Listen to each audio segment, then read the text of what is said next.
నందు ప్రియ దెన్బులరా, ప్రభువైన యేసుక్రీస్తు నామములో మీకందరికీ శుభములు, వందనాలు. ఈరోజు దేవుని వాక్యము యెషయా గ్రంథం 29వ అధ్యాయము 13వ వచనంలోని ఆఖరి భాగం.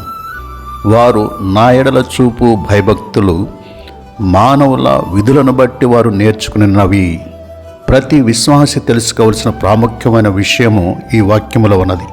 అదేమనగా దేవుని అందుంచు భయభక్తులను గురించి.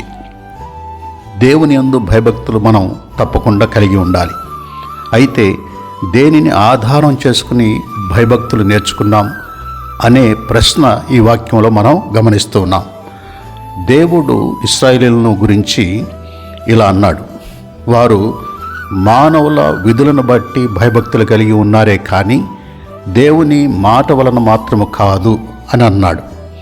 వారి హృదయంలో దేవునికి చోటు లేదు, కానీ మత నాయకులు విధించిన విధులను పాటించడంలో గొప్పగా ఒకరితో మరొకరు పోటీ పడుచు ఉన్నారు.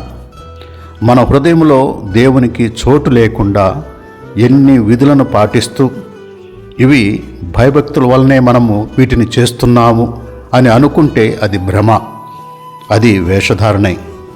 క్రొత్త నిబంధనలోని పరిసయ్యుడు ఎన్నో విధులను పాటించి భయభక్తులు కలిగిన వాడిగా కనపడినా అతడు దేవుని దృష్టిలో నీతిమంతుడు కాలేదు. కారణం, మనుషులు విధించిన కట్టడలను పాటించాడే తప్ప దేవుని మాట వలన కలుగు హృదయ పరివర్తనకు అవకాశం ఇయ్యలేదు. క్రైస్తవ మత నియమ నిబంధనలు పాటిస్తూ దేవుని యందు భయభక్తులు కలిగి ఉన్నామన్న భ్రమను తొలగించుకుని నిజమైన పశ్చాత్తాప హృదయం కలిగినప్పుడే దేవుని యందు భయభక్తులను కలిగి ఉన్నామని మనం గ్రహించుకుందాం. మన హృదయంలోని పశ్చాత్తాపమే దేవుని యందున్న భయమును, భక్తిని తెలియచేస్తూ ఉంటుంది.